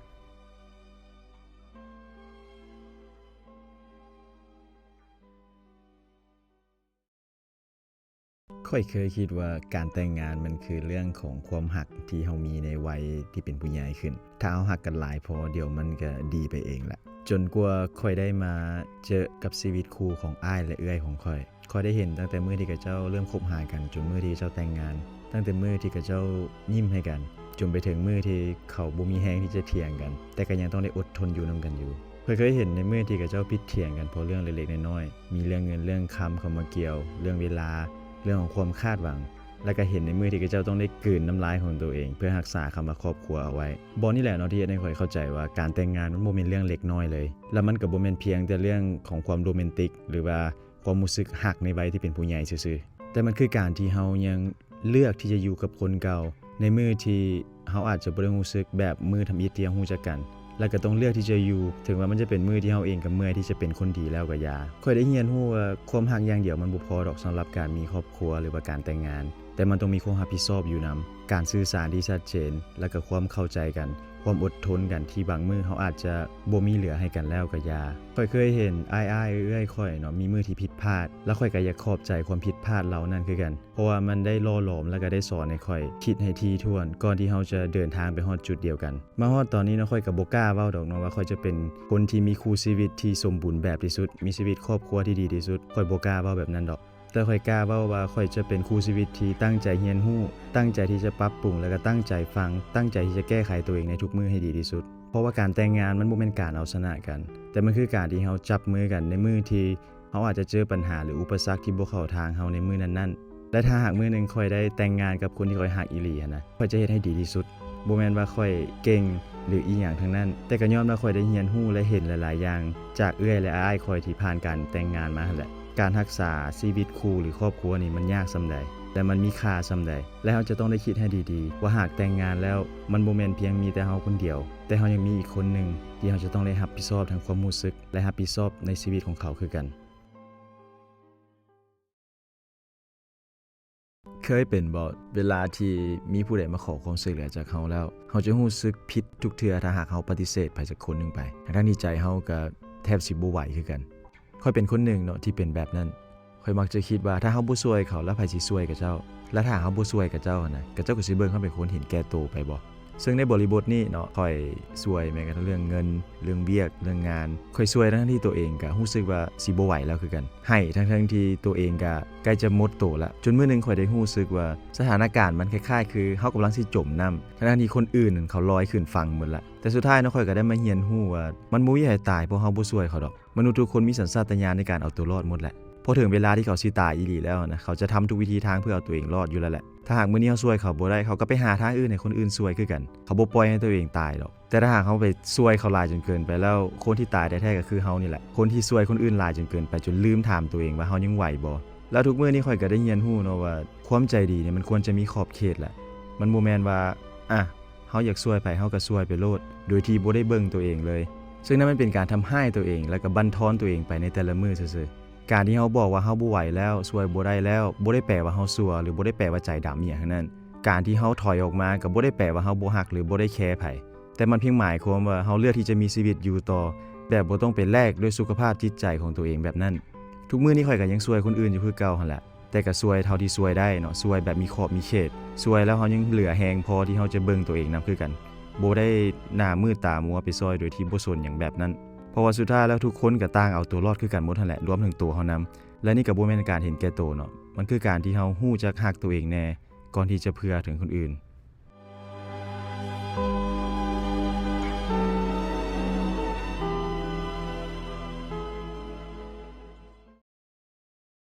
พอเขาเลิกกับเฮาไปแล้วเขาไปคบกับคนใหม่เฮารู้สึกคือว่าเขาเป็นคนที่ดีขึ้นอ่อนโยนขึ้นใส่ใจหลายขึ้นในแบบที่เฮาเคยขอแต่ก็บ่เคยได้อยากบอกแบบนี้เนาะมันบ่แม่นว่าเขาเปลี่ยนเพราะว่าเขาฮักคนใหม่หลายกว่าดอกถึงว่าเขาจะกลายเป็นคนที่เฮาเคยพยายามขอให้เขาเป็นแบบนั้นมาตลอดก็อย่าแม่นอยู่ว่าเฮาเคยอธิบายเคยอดทนเคยเจ็บเพื่ออยากให้เขาเป็นคนที่เป็นแบบนี้แต่ตอนนั้นเขาก็บ่ได้ฟังหรือบางทีเขาก็ฟังได้แต่เขาเลือกที่จะบ่เฮ็ดซื่อๆพอมื้อนึงเฮาย่างออกมาจากเขาแล้วเขาก็อาจจะเอาบทเรียนทั้งหมดนี้ไปใส่กับคนใหม่แล้วคนใหม่ก็ได้คบกับเขาในเวอร์ชันที่เฮาห้องขอมาตลอดมันเจ็บแหละเจ็บในแบบที่เฮาก็บ่ฮู้ว่าเฮาสิไปลงอยู่ไสเพราะว่าสุดท้ายแล้วเขาก็เฮ็ดได้แต่เขาเลือกที่จะบ่เฮ็ดกับเฮาซื่อๆในแบบนั้นแต่ก็อยากให้น้องเข้าใจบอนนี้อีกอย่างนึงเนาะการที่เขาเปลี่ยนแปลงมันบ่ได้แปลว่าเฮาบ่ดีพอแต่มันแปลว่าเฮายังเจอคนที่ยังบ่พร้อมที่จะเป็นคนดีให้เฮาซื่อๆบางคนก็ต้องเสียบางคนไปก่อนถึงจะฮู้ว่าควรจะรักษาคนต่อไปแบบใดฉะนั้นก็จื้อเอาไว้แหละเนาะว่าคนที่แม่นบ่ต้องท่าให้เฮาย่างออกมาแล้วเขาจึงจะปรับตัวดอกแต่ว่าเขาจะต้องฮู้จักปรับปรุงตัวเองในมื้อที่ยังจับมือเฮาอยู่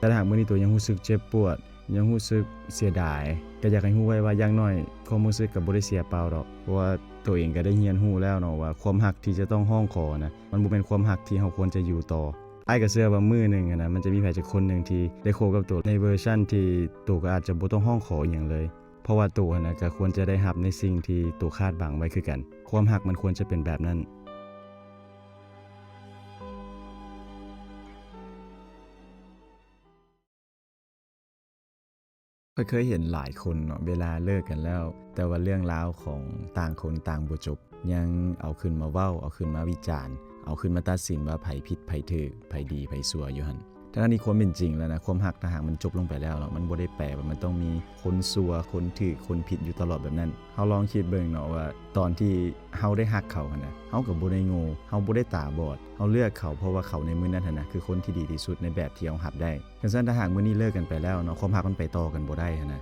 มันอาจจะบ่ต้อง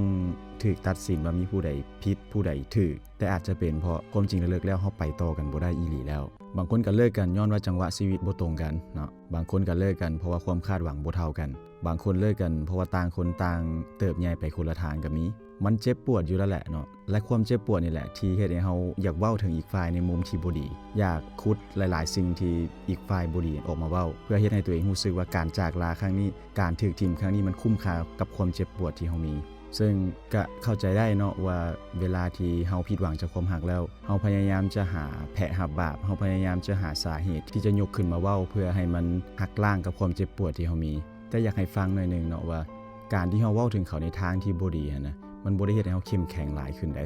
แต่มันก็เฮ็ดให้เฮายังติดอยู่กับอดีตซ้ำคนที่ผ่านความรักมาหลายๆแล้วเขาจะบ่เสียเวลาไปเว้าเผาไผดอกเพราะเขาฮู้ว่าพลังในชีวิตเฮามันมีจำกัดเฮาเอาไปเฮ็ดให้ตัวเองดีขึ้นเปลี่ยนแปลงตัวเองให้ดีขึ้นมันยังจะมีค่ากว่าซ้ำฉะนั้นแหละเนาะถ้าหากมื้อนึงเฮาสามารถเว้าถึงเรื่องแฟนเก่าได้โดยที่เฮาบ่ได้โกรธบ่ได้แค้นบ่ต้องพิสูจน์ว่าไผถูกไผผิดนะมื้อนั้นแหละมันหมายถึงว่าเฮาน่ะชนะในความรักครั้งนั้นแล้วเฮาปล่อยวางได้เต็มที่แล้วการจากกันอย่างเข้าใจมันบ่แม่นความอ่อนแอเนาะแต่มันคือความเป็นผู้ใหญ่หลายกว่าเป็นผู้ใหญ่หลายพอที่จะยอมรับว่าเฮาเคยรักกันแท้แต่ถ้าหากมื้อนี้เฮาไปต่อกันบ่ได้ก็เพียงแต่ยอมรับความจริงให้ได้ส่ำนั้นมันบ่จำเป็นต้องเว้าให้อีกฝ่ายเบิ่งคือบ่ดีเพื่อให้ตัวเองได้ดูดีขึ้นคนที่เขามีวุฒิภาวะทางใจที่สูงนะเขาจะบ่เหยียบย่ำไผให้ต่ำลงเพื่อให้ตัวเองสูงขึ้นแบบนั้นถ้าหากมื้อนี้เฮายังเจ็บยังรู้สึกเครียดแค้นอยากใช้เวลาก็บ่เป็นหยังขอเพียงแต่จื้อไว้ว่าเนาะการที่เฮาเงียบอย่างมีศักดิ์ศรีหั่นนะมันดังกว่าการที่เฮาไปเว้าใส่ให้เขาหลายร้อยคำเลยแหละถ้าถามว่าจำเป็นต้องเงียบบ่อาจจะบ่เงียบเนาะแต่ก็บ่ได้ไปเจตนาที่บ่ดีต่อไผทั้งนั้น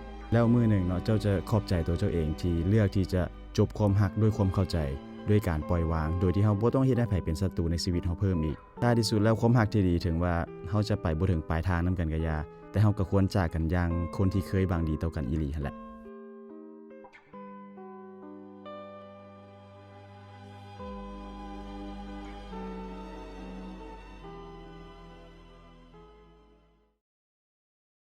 ฮอดตอนนี้ของปีนี้แล้วถ้าหากว่าเจ้ากำลังฟังอยู่แปลว่าเจ้าได้เดินทางมาไกลกว่าที่คิดไปเลยล่ะปีนี้มันอาจจะบ่เป็นปีที่สมบูรณ์แบบมีบางมื้อที่เฮาเข้มแข็งบางมื้อที่เฮาพยายามจะลุกขึ้นมาให้ไหวและบางมื้อที่เฮาบ่ไหวอีหลีอย่าขอโทษตัวเองที่บางครั้งกดดันตัวเองจนเกินไปขอโทษในมื้อที่เฮาเฮ็ดโตคือบ่ฮักตัวเองขอโทษที่เฮามักเว้าว่าเดียวก่อนกับการมีความสุขเพราะเฮาคิดว่าเฮาต้องเก่งกว่านี้ถึงจะมีสิทธิ์ที่จะมีความสุขได้ขอโทษบางคนที่เฮาอาจจะรักษาเขาไว้บ่ได้ขอโทษความสัมพันธ์ที่เฮาเฮ็ดเต็มที่แล้วแต่สุดท้ายก็ต้องได้ปล่อยมืออยู่ดีและก็ขอโทษสำหรับบางเหตุการณ์ที่เฮายังบ่ฮู้วิธีจะจัดการกับมันได้ดีกว่านี้แต่ในขณะเดียวกันก็อยากขอบใจตัวเองคือกันขอบใจที่ยังอยู่บนนี้ถึงว่าจะเมื่อยจะท้อจะสงสัยในคุณค่าของตัวเองหลายปานใดก็อย่าเฮาก็ยังบ่ยอมแพ้และก็ขอบใจทุกบทเรียนถึงว่าจะมาในรูปแบบของการเสียน้ำตาแต่มันก็ได้เฮ็ดให้เฮาเข้าใจชีวิตหลายขึ้นเข้าใจตัวเองหลายขึ้นเข้าใจผู้คนที่ผ่านเข้ามาบางคนก็มาเพื่ออยู่บางคนก็มาเพื่อสอนและบางคนก็มาเพื่อบอกว่าเฮาควรรักตัวเองให้หลายกว่านี้ขอบใจปีนี้ที่เฮ็ดให้เฮาบ่คือเก่าถึงแม้ว่ามันจะบ่สมบูรณ์แบบก็อย่าแต่เฮาก็ได้เติบโตเป็นผู้ใหญ่หลายขึ้นถ้าเจ้ากำลังฟังฮอดตอนนี้แล้วขอให้เจ้าฮู้ไว้เด้อว่าเจ้าบ่จำเป็นต้องเก่งตลอดเวลาดอกเจ้าบ่จำเป็นจะต้องประสบผลสำเร็จตามไผก็ได้ขอเพียงแต่เจ้ายังใช้ชีวิตและสู้ต่อไปซ้ำนี้ก็เพียงพอแล้วถึงปลายปีนี้ขอให้ตัวเฮาเองเป็นคนอ่อนโยนกับตัวเองให้หลายขึ้นและก้าวเข้าสู่ปีใหม่ด้วยหัวใจที่เฮารักตัวเองหลายกว่าเก่าขอบใจที่ยังอยู่และก็ขอบใจที่ยังบ่ยอมทิ้งตัวเองไว้กลางทาง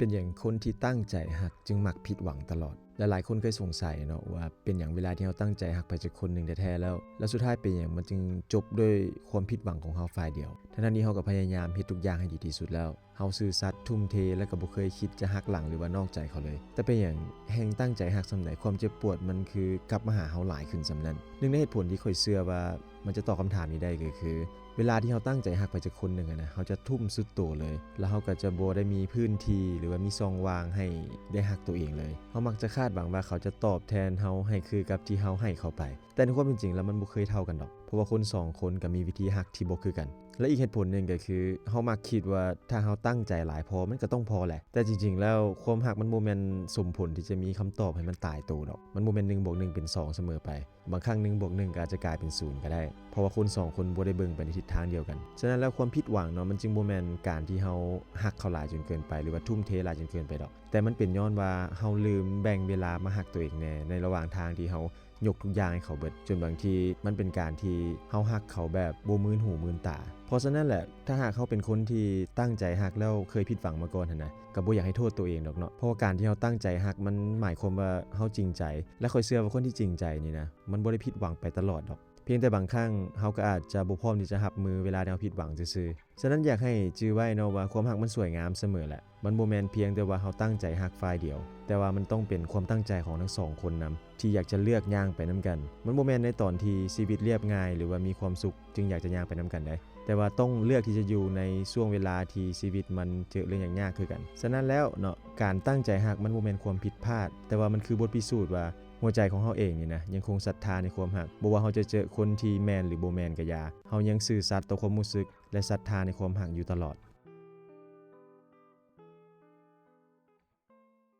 บ่จะกี่เทื่อที่เฮาอดทนอยู่ในความสัมพันธ์ที่มันทำให้ความรู้สึกเฮาอยู่ตลอดพอเฮาตัวเองว่าเฮายังไหวทั้งที่หัวใจของเฮานี่มันอ่อนแรงจนสิบ่เหลืออีหยังละเฮาให้โอกาสเฮาให้ความหวังเฮาให้ความฮักจนเฮาเองบ่ได้เหลือพื้นที่ที่จะเจ็บปวดอีกแล้วแต่เขาเองกับบ่ได้ให้เกียรติเฮาบ่เห็นคุณค่าเฮาแล้วเฮาก็มักจะคิดไปเองคนเดียวว่าเฮาควรจะประคองความฮักครั้งนี้ไปก่อนเพราะว่าการเริ่มต้นใหม่มันเมื่อยเฮาลงทุนทางใจไปหลายย่านว่าถ้าหากออกมาแล้วเฮาอาจจะบ่ได้มีไผฮักเฮาแบบนี้อีกแล้วแต่ข้อยอยากบอกอย่างนึงเนาะเพราะว่าข้อยก็เคยผ่านเรื่องพวกนี้มาคือกันข้อยเคยอยู่ในความสัมพันธ์ที่เขาบ่ได้ให้เกียรติเฮาทำให้ความรู้สึกเฮาบ่ได้ใส่ใจเฮาแล้วก็บ่ได้เห็นค่าเฮาในทุกครั้งที่ข้อยเจอเหตุการณ์แบบนี้ข้อยมักจะบอกตัวเองว่าบ่เป็นหยังเดี๋ยวมันก็ดีขึ้นแหละสุดท้ายคนที่เจ็บซ้ำไปซ้ำมาคือตัวข้อยเองคนเดียวข้อยฮู้ดีว่าการที่มันออกมาหั่นมันบ่ง่ายเลยมันโคตรยากเลยแหละยากจนบางทีเฮาคิดว่าอยู่ต่อไปทั้งที่เจ็บแบบนี้นะยังง่ายกว่าการที่เฮาสิตัดสินใจออกมาซะอีกแต่มีอยู่มื้อนึงเนาะข้อยก็รู้สึกเจ็บจนบ่ฮู้ว่าเฮาสิไปต่อจังได๋ล่ะมันคือหลังพิงฝาเบิดแฮงหัวใจนี่ บ่มีที่วางให้เจ็บให้ทนอีกแล้วตอนนั้นข่อยก็ได้รู้สึกว่าถ้าหากเฮาบ่เลือกตัวเองหันนะมันบ่มีไผมาเลือกเฮาแทนได้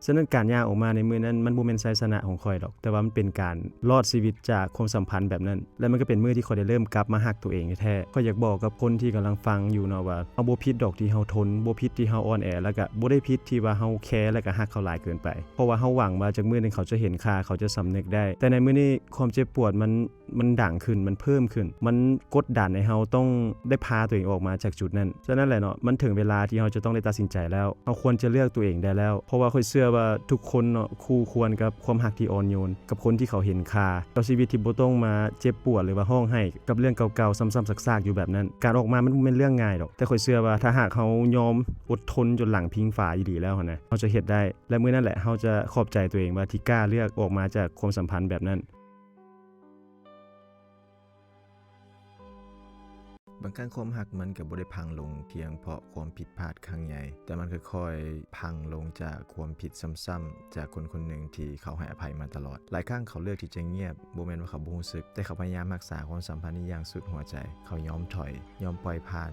นเพื่อให้ความรักครั้งนี้มันเดินต่อไปได้ถึงแม้ว่าเขาจะต้องเป็นฝ่ายที่เจ็บปวดอยู่เงียบๆก็อย่าแต่จะรู้บ่ว่าการให้อภัยตลอดบ่ได้แปลว่าเขาบ่เสียใจแต่มันแปลว่าเขารักเจ้าหลายพอที่จะยอมรับความผิดหวังซ้ำแล้วซ้ำอีกอยู่แบบนั้นได้จนถึงมื้อที่เขาบ่เหลือพื้นที่ที่จะให้อภัยอีกแล้วมื้อนั้นอาจจะบ่เป็นมื้อที่เขาใจจืดใจดำอีหยังบ่เป็นมื้อที่เขาเปลี่ยนไปแต่มันคือมื้อที่เขาเมื่อยพอและเจ็บหลายพอที่เขาจะต้องยอมแพ้ต่อความรักครั้งนี้และที่เจ็บที่สุดก็คือเขายอมแพ้เพราะตัวเจ้าเองเพราะว่าในส่วนของเขาแล้วเขาอุทิศทั้งกายและจิตใจมาหลายเกินพอแล้วความรักมันบ่ได้จบลงเพียงเพราะการรู้สึกหมดรักเสมอไปแต่หลายครั้งมันจบลงเพียงเพราะอีกฝ่ายบ่สามารถทนเจ็บปวดเพื่อไผได้อีกแล้วอย่าปล่อยให้คนที่อดทนและให้โอกาสยอมสู้เพื่อเฮาต้องเป็นฝ่ายที่ยอมแพ้ในตัวเฮาในท้ายที่สุดในตอนทำอิฐในมื้อที่ทุกอย่างมันดีมันบ่มีหยังยากดอกที่เฮาจะฮักกันที่เฮาจะมีรอยยิ้มและจะรู้สึกว่าโลกนี้อีหยังก็คือสดใสไปเบิดเลยเพราะว่าเฮามีอีกคนนึงอยู่ข้างๆแต่ในมื้อที่หลายๆอย่างมันบ่เป็นไปตามที่เฮาคิดไว้ปัญหาหลายๆอย่างมันเข้ามาจนเฮ็ดให้เฮามืดแปดด้านบ่มีทางออกคำถามมันคือในมื้อที่มันหนักหนาขนาดนั้นแล้วเฮาจะเฮ็ดจังได๋เพื่อให้ความสัมพันธ์นั้นมันยังอยู่รอดและก็ประคับประคองกันต่อไปได้หลายคนอาจจะบอกว่าอดทนเดี๋ยวมันก็ผ่านไปแต่ความจริงความอดทนอย่างเดียวมันบ่ได้เพียงพอต่อความรักดอกเพราะมันบ่ได้หมายความว่าถ้าเฮาอดทนหลายขึ้นทุกอย่างมันจะดีขึ้นเสมอไปแล้วมันก็บ่ได้หมายความว่าถ้าเฮารักกันหลายขึ้นปัญหามันจะน้อยลงสุดท้ายแล้วรักกันหลายส่ำใดอดทนต่อกันหลายเท่าใดมันก็ยังบ่สำคัญเท่าเฮาเข้าใจกันหลายส่ำใดสุขกับทุกข์มันเป็นเรื่องคู่กันแหละและการที่เฮาเลือกที่จะอยู่คู่กันมันหมายความว่าเฮายินดีที่จะอยู่ในวันที่เฮามีความสุขและก็ต้องยอมรับที่จะจับมือกันผ่านในมื้อที่ทุกข์คือกัน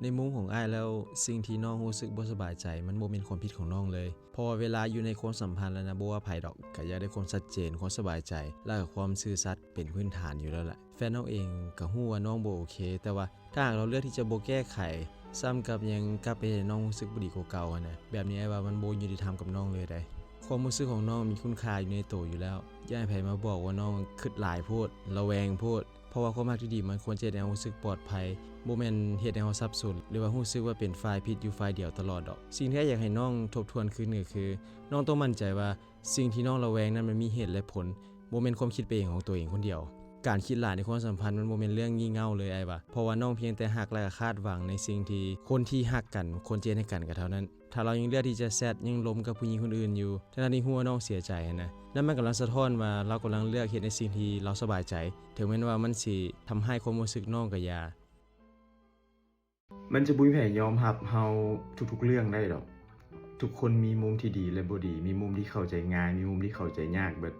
ฉะนั้นเฮาสิให้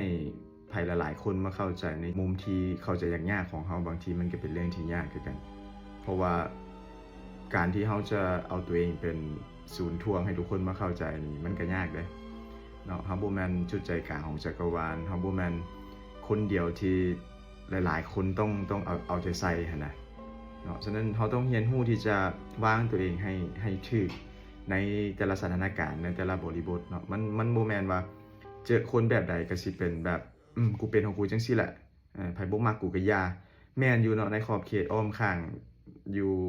ละแวกบ้านหรือว่าอยู่ในห้องในเรือนเฮานี่เฮาอาจจะเป็นตัวเฮาเองได้เต็มที่ละในพื้นที่ส่วนตัวของเฮาแต่ว่าเวลาที่เฮาไปอยู่ในสังคมไปอยู่ในบอนที่มีผู้คนอ้อมข้างหลายๆแล้วหั่นนะเฮาก็ควรจะเข้าใจและก็ยอมปรับตัวไปตามสถานการณ์คือกัน เนาะมันบ่แม่นว่าเฮาสิยืนกระต่ายขาเดียวว่ากูเป็นกูจังซี่รับบ่ได้ก็เรื่องของมึงคนแบบนี้มีอยู่แท้เนาะแต่ว่า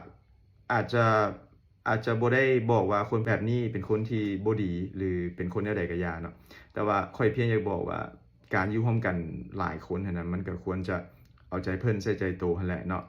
เฮาบ่ควรจะเอามุมที่เฮาเข้าใจยากไปให้หลายๆคนต้องเข้าใจเฮาต้องยอมรับเฮานะเพราะว่าบางทีมันเฮ็ดให้หลายๆคนอ้อมข้างเฮารู้สึกอึดอัดคือกันเนาะเฮาต้องได้ยอมรับได้เข้าใจในจุดนี้คือกันได้หัวใจกับความรู้สึกนี่เป็นอีหยังที่บังคับกันบ่ได้เลยเฮามักจะถูกดึงดูดไปหาคนที่เฮาอยากฮักหลายกว่าที่เฮาจะเลือกคนที่เขาฮักเฮาฟังเบิ่งคือเป็นเรื่องง่ายๆแม่นบ่แต่ที่จริงแล้วนี่แหละคือสิ่งที่ยากที่สุดหัวใจมันบ่ได้ฟังเหตุผลดอกบางทีเฮาเจอคนคนนึงที่เฮ็ดให้เฮารู้สึกยิ้มง่ายขึ้นเฮ็ดให้โลกคือว่าเบิ่งคือสดใสขึ้นหรือเพียงแต่เฮาสบตาเขาเฮาก็รู้สึกพิเศษแล้วความรู้สึกพวกนี้เฮาบ่ได้รู้สึกแล้วก็บ่ได้เกิดกับทุกคนดอกมันเลยบ่แปลกที่เฮาเลือกที่จะอยากฮักเขาถึงแม้ว่าเวลาเดียวกันอาจจะมีคนหนึ่งที่ฮักและดูแลเฮาดีที่สุดก็อย่าแต่คำถามคือเป็นหยังเฮาจึงบ่เลือกคนที่เขาฮักเฮาล่ะย้อนว่าเลิกๆแล้วความสุขของความฮักมันบ่ได้ขึ้นอยู่ที่ว่าผู้ใดมาฮักเฮาหลายส่าใดแต่มันขึ้นอยู่ที่ว่าเฮาอยากฮักไผต่างหากข้อยเชื่อว่าหลายๆคนที่ฟังอยู่ตอนนี้น่าจะเคยมีประสบการณ์เนาะที่มีคนที่เขาฮักเฮาหลายแต่เฮาก็บ่ได้รู้สึกหยังกับเขาแบบนั้นบางทีก็เสียใจคือกันได้ที่ให้เขาผิดหวังแต่ลองคิดกลับกันเบิ่งเนาะถ้าเฮาฝืนไปคบกับเขาสุดท้ายแล้วความสัมพันธ์นี้อาจจะเต็มไปด้วยการฝืนใจมันบ่แม่นความสุขที่แท้จริงของความรักของทั้งสองฝ่ายดอก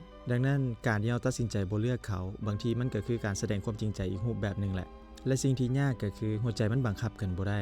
เฮาห้ามตัวเองบ่ให้มักบ่ให้ฮักบ่ได้ดอกแต่สิ่งที่เราเฮ็ดได้คือเรียนรู้ที่จะฮักอย่างมีสติต่างหากลองถามตัวเองดุๆเนาะว่าฮักครั้งนี้เฮาเจ็บอยู่ฝ่ายเดียวบ่เฮากำลังสร้างความสัมพันธ์ที่มีคุณค่าแท้ๆหรือว่าเฮากำลังแล่นตามความรู้สึกตัวเองอยู่หรือว่าสุดท้ายแล้วความสุขของการมีความรักอาจจะบ่ได้ขึ้นอยู่กับการครอบครองเสมอไปคือความรักที่แท้จริงบางทีมันก็บ่ได้แม่นการได้มาแต่มันคือการที่เฮาได้เห็นคนที่เฮารักมีความสุขถึงแม้ว่าเขาอาจจะบ่ได้อยู่ข้างเฮาก็อย่าและนี่มันบ่แม่นการที่เสียสละที่เป็นตาอีโตนอีหยังดอกแต่มันคือการเติบใหญ่ของหัวใจเฮานี่แหละเฮาเรียนรู้ทุกอย่างที่จะยอมรับความเป็นจริงและเฮาก็เลือกที่จะรักโดยที่บ่ได้หวังผลตอบแทนอีหยังซึ่งมันก็เป็นรักที่บริสุทธิ์แหละสุดท้ายนี่เนาะอย่าลืมว่าหัวใจของเฮาก็สมควรได้รับความรักที่ดีคือกันเฮามีสิทธิ์ที่จะเลือกมีสิทธิ์ที่จะรักไผก็ได้แต่อย่าลืมว่าคนที่เฮารักเขาก็มีสิทธิ์ที่จะเลือกที่จะรักไผก็ได้คือกันกับเฮานี่แหละฉะนั้นอย่าลืมดูแลความรู้สึกตัวเองให้ดีหัวใจและความรู้สึกมันอาจจะบังคับกันบ่ได้แต่เฮาเลือกได้ว่าจะรักแบบใดจะรักษาตัวเองแบบใด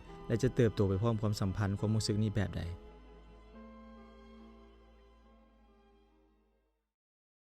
มีรุ่นอ้ายคนหนึ่งข่อยเนาะที่ว่ามักถามว่าเป็นอย่างคือมักลงรูปกับแฟนดุแท้คือโพสต์ทุกๆครั้งที่มีมือครบรอบบ่ย่านคนอ้อมข้างรู้สึกรำคาญหรือว่าเบิ่งบ่ดีว่ะหรือว่าเบิ่งว่าคือมันเวอร์เกินไปว่ะแล้วก็บ่ย่านอดีตคนฮักหรือว่าอดีตแฟนเก่ารู้สึกบ่ดีว่ะคำตอบมันโคตรง่ายเลยก็ย้อนว่าคนที่อยู่ข้างๆเฮามื้อนี้หั่นนะบ่แม่นคนพวกนั้นเฮาลงรูปบ่แม่นว่าเฮาอยากอวดอีหยังหรอกแต่เพราะว่าเฮาอยากเก็บความทรงจำดีๆไว้เพื่อเวลาผ่านไปแล้วเฮาได้กลับมาเบิ่งคืนมันเป็นการแบ่งปันความสุขที่ธรรมดาที่สุดเลยที่เฮาได้มีกับคนฮักของเฮาในช่วงเวลานี้แล้วมันก็บ่แม่นเรื่องใหญ่อีกแต่ค่อยว่ามันเป็นสิ่งที่มีความหมายที่สุดเลยสำหรับการมีความฮักซึ่งถ้าหากไปจะรู้สึกบ่ดีกับการกระทำของค่อยแบบนี้มันก็เป็นสิ่งที่เขาจะต้องจัดการกับความรู้สึกของตัวเขาเองแล้วแหละมันบ่แม่นหน้าที่ของเฮาที่จะต้องไปเสื่องความรู้สึกเพื่อรักษาความรู้สึกของคนที่เขาบ่ได้ร่วมทางหยังกับเฮาซึ่งแน่นอนเลยเนาะสำหรับอดีตคนฮักหรือแฟนเก่าเฮาให้เกียรติความทรงจำเสมอแหละเฮาก็บ่ได้ลืมดอกว่าที่ผ่านมาเฮาก็เคยมีความผูกพันเคยมีความรู้สึกดีๆต่อกันแต่เฮาก็ฮู้ว่ามื้อนี้เส้นทางของเฮากับเขามันก็บ่ได้ไปในทิศทางเดียวกันแล้วเฮาต่างคนต่างมีสิทธิ์ที่จะเริ่มต้นใหม่แล้วก็มีความสุขกับชีวิตในแบบของตัวเองความรักที่ดีมันบ่ควรจะถูกปิดกั้นไว้เพียงเพราะเฮาย้านผู้ใดจะรู้สึกบ่ดีกับเฮาและถ้าหากมื้อนึงอดีตคนฮักของเฮาไปมีความสุขกับไผเขาก็สมควรได้รับสิทธินั้นในการแสดงความรู้สึกของเขาเช่นกันเฮาก็เพียงกำลังเฮ็ดในสิ่งเดียวกันเฮ็ดในสิ่งที่เฮารู้สึกว่ามันเป็นเรื่องที่น่ายินดีที่ควรจะเฮ็ดแล้วก็บ่ต้องย้านไผที่จะบอกว่าอันนี้คือคนฮักของเฮาอันนี้คือความสุขความผูกพันของเฮาณเวลานี้เวียกบางมื้อก็ง่ายบางมื้อก็ยากจนเฮาอยากลาออกพุ่นแหละเพราะว่าบางมื้อหลายๆอย่างมันก็อาจจะบ่เข้าทางเฮาแต่ว่าสุดท้ายพอสิ้นเดือนมาเฮาก็ยังมีแนวพอเฮ็ดให้ยิ้มได้อยู่บ่แม่นว่าย้อนเฮารวยขึ้นแต่เพราะว่าเฮาสามารถรอดมาได้อีกเดือนนึงต่างหากเงินเดือนอาจจะบ่หลายดอกแต่ทุกกีบทุกอักที่หามาได้มันคือหยาดเหงื่อมันคือแฮงใจและมันคือหลักฐานว่าเฮากำลังพยายามเฮ็ดทุกอย่างให้เต็มที่ที่สุดแล้ว บางทีเฮาก็จมว่าเมื่อยเบื่ออยากลาออกแต่ในใจลึกๆแล้วเฮาก็ฮู้ว่าเฮายังต้องได้ไปต่อเพราะเฮายังมีภาระทั้งหลังมีครอบครัวมีคนที่เฮารักมีคนที่รอท่าเฮากลับบ้านอยู่ถึงว่าเฮาสิเมื่อยส่ำใดก็อย่าคนเฮาในวัยเฮ็ดเวียกทุกคนต่างก็มีมื้อที่เฮาท้อหั่นแหละมื้อที่เฮาอยากพักมื้อที่เฮาบ่อยากลุกจากเตียงเลยแต่เวลาคิดถึงคนที่เฮาเฮ็ดเพื่อเขาแล้วเฮาก็ต้องได้ลุกไปเวียกอยู่ดีหั่นแหละบางทีความสุขของเฮามันอาจจะบ่ได้ยิ่งใหญ่หลายปานนั้นแต่มันคือการที่เฮาได้เห็นตัวเลขเงินเดือนเข้าการที่ได้ซื้อของเล็กๆน้อยๆให้คนอยู่บ้านหรือแม้กระทั่งการที่เฮาได้กลับบ้านแล้วมีคนถามเฮาว่าเมื่อยบ่มื้อนี้เพียงส่ำนั้นก็เฮ็ดให้เฮายิ้มได้แล้วบางมื้อนะเวียกมันอาจจะหนักแหละอาจจะเฮ็ดให้ชีวิตเฮาเมื่อยแต่เชื่อโลดว่าเฮาทุกคนเก่งหลายแล้วที่เฮามายืนอยู่บ่นี้ได้ยังเฮ็ดหน้าที่ตัวเองได้ดีในทุกๆมื้อนั่นแหละคือความสำเร็จที่แท้จริงของคนวัยทำงานคือพวกเฮานะ